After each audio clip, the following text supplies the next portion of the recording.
بسم الله الرحمن الرحيم. أعوذ بالله من الشيطان الرجيم.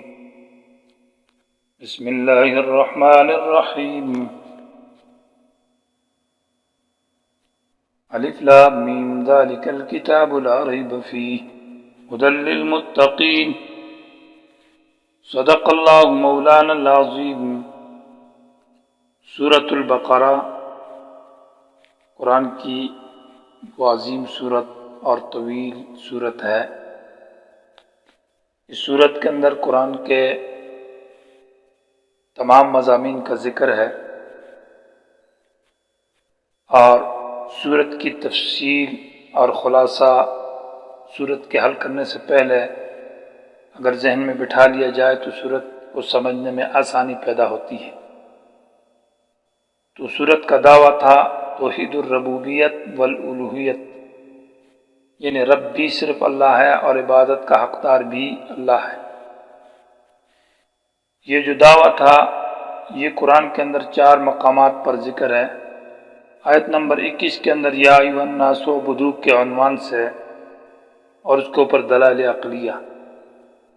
دوسرا وَإِلَٰهُكُمْ إِلَٰهٌ وَاحِدٌ آیت نمبر تقریباً 163-62 کے اندر ہے، اور پھر آیت الکرسی آیت نمبر 150 یا 52 کے اندر اللہ لا الہ الا ہو، پھر آخر میں للہ ما فی السماوات۔ تو 4 مرتبہ اس دعوے کو ذکر کیا اور اس کے مختلف عنوانات ہے۔ دلائل عقلیہ میں آیان محسوسہ کو پیش کیا، اور پھر ان کے کیفیات کا ذکر بھی ہے، تو مختلف طریقوں سے اس کا اثبات کیا گیا۔ تفصیلی خلاصہ کے اعتبار سے یہ جو اجمالی خلاصہ اس کا ہے، دوسرا مضمون صداقت رسول یعنی صدق رسول ہے، وہ آیت نمبر 97 سے ہے، اور اس کو بھی 4 طریقوں سے ذکر کیا ہے۔ پہلا فَإِنَّهُ نَزَّلَهُ عَلَىٰ قَلْبِكَ، اس قرآن کو اللہ نے پیغمبر تیرے دل پر اتارا ہے۔ دوسرا آیت نمبر 100 کے اندر وَلَمَّا جَاءَهُمْ رَسُولٌ مِّنْ عِندِ اللَّهِ، پھر رسول کی رسالت کا بیان ہے۔ آیت نمبر 119 کے اندر اِنَّا أَرْسَلْنَاكَ بِالْحَقِّ بَشِيرًا وَنَذِيرًا۔ اسی طرح آیت نمبر 129 کے اندر ہے دعائے ابراہیمی کا ذکر ہے وَرَبَّنَا وَبَعَثْ فِيهِمْ رَسُولًا مِّنْ أَنفُسِهِمْ يَتْلُو عَلَيْهِمْ آيَاتِكَ۔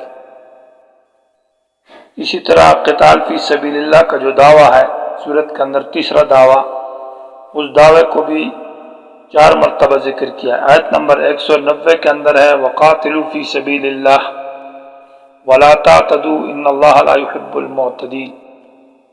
اسی طرح آیت نمبر 193 کے اندر ہے وَقَاتِلُوهُمْ حَتَّى لَا تَكُونَ فِتْنَةٌ وَيَكُونَ الدِّينُ كُلُّهُ لِلَّهِ۔ تیسری مرتبہ ذکر کیا ہے آیت نمبر 244 کے اندر وَقَاتِلُوا فِي سَبِيلِ اللَّهِ وَاعْلَمُوا أَنَّ اللَّهَ سَمِيعٌ عَلِيمٌ، اور چوتھی مرتبہ ذکر کیا ہے آیت نمبر 251 کے اندر وَلَوْلَا دَفْعُ اللَّهِ النَّاسَ بَعْضَهُمْ بِبَعْضٍ لَفَسَدَتِ الْأَرْضُ، اور وہاں دفع کے عنوان کے ساتھ ذکر کیا ہے۔ مسئلہ انفاق فی سبیل اللہ جو ہے اس کو بھی 4 مرتبہ ذکر کیا ہے۔ پہلی مرتبہ آیت نمبر 254 کے اندر ہے یا ایھا الذین آمنوا انفقوا مما رزقناکم من قبل ان یأتی۔ دوسری مرتبہ آیت نمبر 261 کے اندر مثل الذین ينفقون اموالهم فی سبیل اللہ، اور اس کے بعد الذین ينفقون اموالهم۔ دوسری مرتبہ آیت نمبر 267 کے اندر ہے یا ایھا الذین آمنوا انفقوا من طیبات ما کسبتم ومما اخرجنا لکم من الارض، اور چوتھی مرتبہ اسی دعوے کو ذکر کیا ہے آیت نمبر 274 کے اندر الذین ينفقون اموالهم باللیل والنہار سرا وعلانیہ۔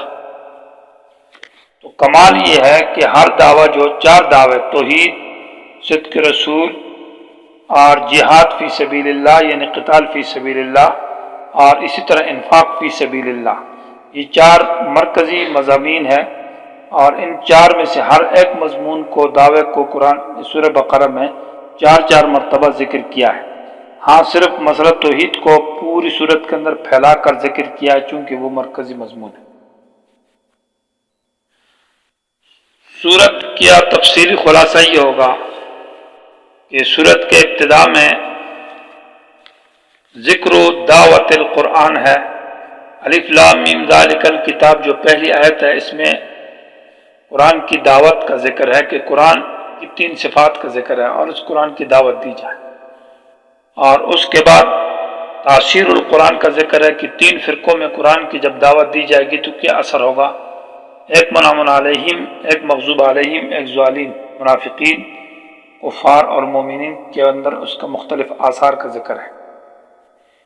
اس کے بعد یا ایھا الناس اعبدوا آیت نمبر 21 سے مقصد دعوت القرآن، قرآن کی دعوت کا مقصد کیا ہے تو وہ ہے توحید فی العبادات، اور اس کو دلائل عقلیہ کے ساتھ ذکر کیا ہے۔ اس کے بعد پھر ضرورت الخلافت، وَإِذْ قَالَ رَبُّكَ لِلْمَلَائِكَةِ إِنِّی جَاعِلٌ فِی الْأَرْضِ خلیفہ، تو ضرورت الخلافت لإقامت مقصد القرآن، خلافت کی ضرورت ہے تاکہ مقصد قرآن جو کہ توحید فی العبادات ہے اس کی اقامت اور تشریح اور تنفیذ کے لیے، اور خلافت کے لیے پھر خلیفہ کا ہونا ضروری ہے، تو صفات خلیفہ ذکر کی ہے اور حقوق خلیفہ کو بھی ذکر کیا ہے۔ صفات خلیفہ میں علم ہے، وعلم آدم الاسماء کلہا، اور حقوق میں اکرام خلیفہ ہے، وَإِذْ قُلْنَا لِلْمَلَائِكَةِ اسْجُدُوا لِآدَمَ سے۔ پھر خلافت چونکہ باقاعدہ دنیا کے اندر منظم طور پر سب سے پہلے جو دنیا میں نافذ ہوئی ہے تو وہ بنی اسرائیل کے اندر آئی ہے، تو ذکر بنی اسرائیل کا کیا ہے، اس کے بعد یا بنی اسرائیل سے، یعنی تاریخی بنی اسرائیل کا ذکر ہے کیونکہ خلافت باقاعدہ منظم طور پر وہ بنی اسرائیل کے اندر آئی۔ تو یا ایھا الناس، یا بنی اسرائیل اذکروا نعمتی التی کی جو رکوع ہے آیت نمبر 40 تک، اس میں بقائے خلافت کے اسباب ذکر کی ہے، انشاءاللہ تفصیل میں آئیں گے۔ اور اس کے بعد پھر اس مسئلے کا ذکر ہے کہ انتقال الخلافت من بنی اسرائیل الی بنی اسماعیل، کہ خلافت بنی اسرائیل سے بنی اسماعیل کی طرف کیسے منتقل ہوئی، تو اس کے اسباب ذکر کیے، تقریباً وہ 50 ہیں۔ یہ انداز جب چلتا ہے تو ایک پارہ ختم ہونے کے بعد جب پاؤ ہے تو وہاں پر آداب خلافت کو ذکر کیا ہے کہ کلوا مما فی الارض یا ایھا الذین آمنوا کلوا مما فی الارض حلالا طیبا، کہ حلال کھایا جائے اور حرام سے بچا جائے، اور اقامت خلافت کو قائم کیا جائے، یا ایھا الذین آمنوا لا تحرموا طیبات ما احل اللہ لکم۔ پھر اس کے بعد آیت نمبر 171 ہے، یعنی لیس البر جو آیت ہے، اس کے اندر تفصیلی خلافت کا قیام ذکر کیا کہ خلافت کو تفصیلی طور پر کیسا قیام کیا جائے گا، تو اس میں 3 چیزیں ذکر ہے، تہذیب النفوس، سیاست مدنیہ اور تدبیر منزل کے 3 عنوان ہیں۔ تہذیب النفوس یعنی نفس، سب سے پہلے نفوس بشریہ کو پاک اور صاف کیا جائے، تو اس کے 10 اصول ذکر کیے ہیں، 5 کا ظاہر کے ساتھ تعلق ہے اور 5 کا باطن کے ساتھ لیس البر کی آیت کے اندر ہے، انشاءاللہ تفصیل میں آئے گا۔ اس طرح نفس کے امن کے اصول ذکر کیے، احساس ہے، اور اسی طرح مال کی صحیح تقسیم ہے، ضبط النفس، نفس کے کنٹرول کے لیے حکم صوم کو ذکر کیا اور حکم وصیت ہے، اور پھر اس طرح یا ایھا الذین آمنوا لا تاکلوا یا ایھا الذین آمنوا لا تاکلوا اموالکم بینکم بالباطل وتدلوا بها الی الحکام، منع ہے علی الرشوت، رشوت سے منع کیا گیا ہے۔ پھر خلافت کے جریان کی خلافت باقاعدہ نافذ اور جاری ہے، اس کے لیے قتال کو ذکر کیا ہے کہ سبب قتال کی وجہ سے خلافت باقاعدہ منظم ہوگی۔ اس کے بعد مسئلہ حج کو ذکر کیا، یہ بطور تنظیم کے، اصلاح کے اور تربیت کے، تاکہ جہاد سمجھ میں آ جائے۔ اس کے بعد تدبیر منزل یعنی گھر کی اصلاح اور تربیت کے 18 اصول ذکر کیے۔ یہ دوسرا پارہ کے ختم ہونے کے قریب الم تر الی الذین خرجوا من دیارہم، یہاں تک یہ سلسلہ چلتا ہے تدبیر منزل کے 18 حقوق، اس میں مختلف مسائل، نکاح، طلاق، عدت وغیرہ کے مسائل کا ذکر ہے۔ اس کے بعد انفاق فی سبیل اللہ کا ذکر ہے، کیونکہ خلافت کے لیے بیت المال کا ضروری ہے اور بیت المال کے لیے انفاق شرط ہے، تو بیت المال جو قائم ہوگا اس کے لیے انفاق فی سبیل اللہ کو ذکر ہے، اور ساتھ آخر میں یہ کہ ربا کیا جائے، ربا سود سے بچا جائے، اور تجارت کی جائے، اور تجارت ایسے طریقے سے کی جائے کہ تجارت میں جھگڑا نہ ہو۔ تو آخر میں پھر دعا کا ذکر ہے، واعف عنا واغفر لنا وارحمنا وانت خیر الراحمین۔ تو صورت اس انداز سے ختم ہو جاتی ہے۔ یہ صورت کا خلاصہ ہے جس سے صورت سمجھ میں آتی ہے۔ سورۃ البقرہ پہلا جو اس میں ہم پھر 4 جو حصے ہیں، تو ہر حصے کے اندر 4 ابواب ہوں گے۔ اس کا جو پہلا حصہ ہے وہ آیت نمبر 1 سے شروع ہے۔ پہلی آیت تو الف لام میم ہے، اللہ عالم بمرادہ ہے، اللہ اس کی مراد کو جانتا ہے۔ تو آیت نمبر 2 سے آیت نمبر 21 تک تمہید ہے، یہ پہلا باب ہے۔ اس تمہید کے اندر 4 باتیں ہیں۔ پہلی بات جس میں عظمت و قرآن اس صفات ثلاثہ، قرآن کی عظمت کا بیان ہے، اس میں 3 صفات ہیں۔ نمبر 1 الکتاب صفت ہے، نمبر 2 لا ریب فی، اس میں ریب نہیں ہے، نمبر 3 ھدی للمتقین، ہدایت عظیمہ ہے۔ پھر تاثیر القرآن کے قرآن کا اثر کیا ہے، تو 3 فرقوں کے اندر ہے۔ ایک منعم علیہم، ان کے اوصاف خمسہ، 5 اوصاف کا ذکر ہے۔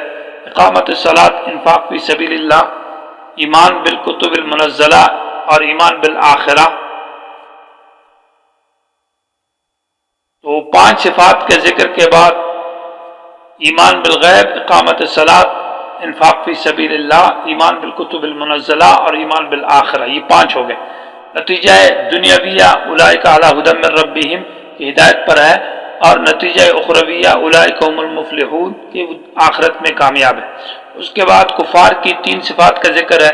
نمبر 1 کفروا، کفر، نمبر 2 ان کو انذار اور عدم انذار بیان کرنا نہ کرنا دونوں برابر ہے، نمبر 3 لا یؤمنون، عدم ایمان، ایمان نہیں لاتے، ان کا بھی نتیجہ ہے دنیاوی اور اخروی ذکر ہے۔ دنیا میں اسباب ہدایت بند ہو گئے، ختم اللہ علی قلوبہم وعلی سمعہم، اور آخرت میں ولہم عذاب عظیم۔ منافقین کی 15 صفات، ان کا بھی نتیجہ دنیاویہ اخرویہ، تفصیل انشاءاللہ وہاں آئے گی۔ 2 مثالوں کا ذکر ہے۔ تو اس طرح یہ صورت کا پہلے باب کا خلاصہ ہے، سمجھ لیا جائے۔